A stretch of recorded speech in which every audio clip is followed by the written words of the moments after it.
The Burning White by Brent Weeks. I was sent this book early by Orbit Books to review for the channel and have a review out opening day, which is today when you're watching this video. How exciting for you. Go buy it. And if you want to buy it, link in the description down below and in the pinned comment to check out The Burning White by Brent Weeks and the first book if you haven't checked out Lightbringer yet. And before we get in the review, I have to say this. There will be spoilers for the Lightbringer series. I'll try and keep it as vague as possible, but I cannot properly review this book without spoiling the Lightbringer series in vague ways up until The Burning White. But there will be absolutely no spoilers for The Burning White because obviously it's the release day.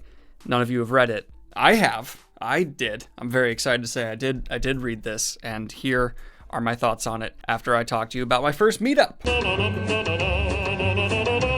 I will be at the Rose Heart Inn this Friday and Saturday here in Ohio. If you want to come meet me, it's a writer's retreat. It's open to the public. It's completely free. I'm not charging you guys anything at all. Feel free to swing on by, hear me talk. I'll be hanging around in the lobby.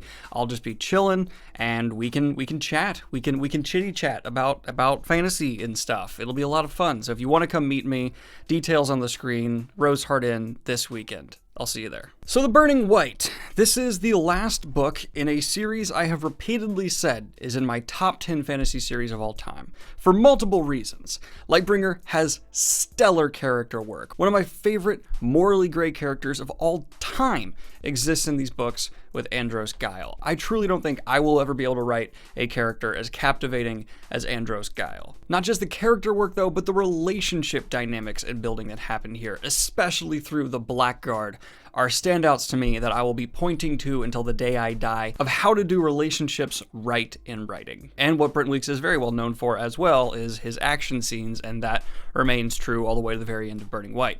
Brent Weeks knows how to write hard-hitting, fast-paced, intense action that I think everyone can love. Everyone loves some good shoot-bang, show drafting, murder, stabbies. Those are great. And they're, again, prevalent here. Really, a lot of the praises I have had for Lightbringer up until now still absolutely exist for The Burning White. There is lofty themes, a complex plot, fantastic character work, intriguing different stances for characters in terms of their political priorities, emotional standpoints. Really, everything feels well-rounded and fully realized. For my quickie review of absolutely no spoilers whatsoever, even vague things, The Burning White you should absolutely pick up if you're a Lightbringer fan. I think it will be divisive among fans for reasons we're going to get into soon here, but you should by no means stop at book 4 and not finish it. It's a good ending, and Brent Weeks is continuing to improve as an author without a doubt. Now, getting into specifics for The Burning White while keeping it spoiler-free. The first 2/3 of this book are some of the best Lightbringer we've ever gotten. Engaging, the pacing's pretty good, the character work is great, it's just wonderful to pick up with these people who have developed amazingly well. Really, from where they started to where they are, all of our protagonists, and even depending on how you classify them, antagonists, have been human, and where they stand from where they've come just feels incredible. The Gavin, Guile, and Kip reverse paralleling arcs of one kind of rising and achieving new glories while the other crashes and burns, I find to be so enthralling. But that brings me to my biggest criticism for The Burning White, and the reason I think this will be divisive among fans. The last third, I still don't know how I feel about it. I finished this and have reread the ending a bit, and there's some curious choices here. I can tell you, not subjectively, objectively, there's some pacing issues. I really think the last third of this book needed a couple more revisions in terms of figuring out how to pace things properly, how to clearly convey to the reader what's happening at all times, and some timeline things as well of like, why did this event that felt like it was maybe 30 seconds to 5 minutes happen in what seemed to be the span amount of time of this over here, which seemed to be like 2 hours? Why isn't this character here yet? Why is this character still so far away? Some of that definitely needed tightening up. The last third of The Burning White needed tightening up. And I'm not just talking about pacing as well. The Lightbringer plot is incredible. From book 1 to the ending, amazing ideas and execution of so many of them, but a lot was wrapped up, and there's very little loose ends left. But a lot of the kind of looser ends that were wrangled in felt very forced into the resolutions they found. There was a whole lot of just broad sweeping, okay, this takes care of everything, that takes care of everything, and we're gonna tighten them in to these last 20 200 so pages. That already is enough to cause derision among fans. People might have some issues, as I did, with just the avalanche of events that seems to happen in such a short amount of time. I do not blame Brent Weeks or the Burning White entirely for that, because there was so much going on, and it all came to such a tight little targeted, this is the climax, that it was strange and handled well enough, but I'm just not fully catharsisized, I'm sticking with that take, with these final events. Now, don't take anything I'm saying as saying the Burning White is bad. I'm just having a few minor to decent-sized issues with the very ending of this whole series. Lightbringer still maintains a spot in my top-tier fantasy series list.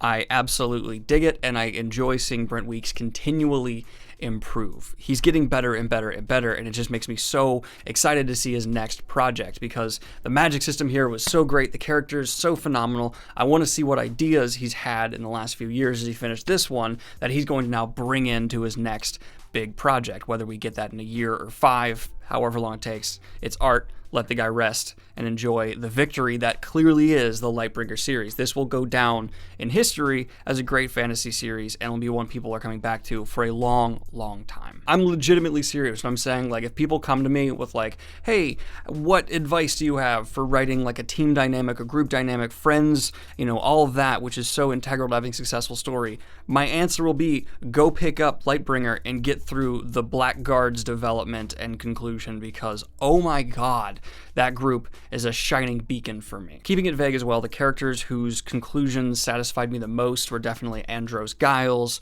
and Kip's, but his wasn't on that same level. Andros's whole arc as a character for me is definite S tier, amazing. Stepping down a little bit, we have Kip's.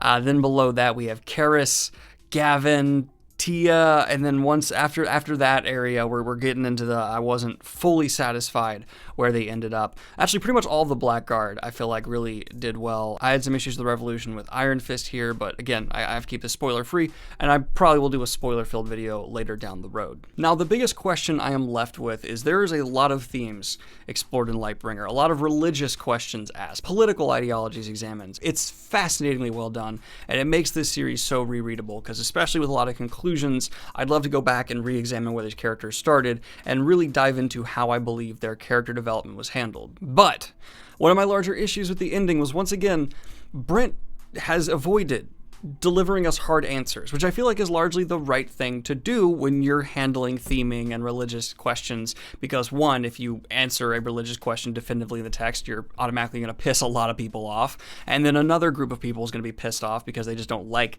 those kinds of here's the author's opinions or their take on the certain events in these books so directly handed to you. And Brent clearly answers a couple of things here in some really direct ways, which I found confusing. One of the largest debates, again, not getting too deep into this, in Lightbringer is about the religion that directs this society. And the conclusions reached there are fairly buttoned up. We get direct answers to a lot. Things I would have rather not been handed direct answers to. This is completely a subjective complaint. There are a lot of people who are going to love what I am currently criticizing. I'm very aware of that, and I want people to note what I'm saying right now is from my personal reader standpoint. I like to be able to go back and reread and try and find my own definitive, yes, this is true, I think that was a lie, no, that character was in the wrong. But here, there's much less of that than I anticipated for the conclusion of Lightbringer. We get very, okay, done, door closed, shut.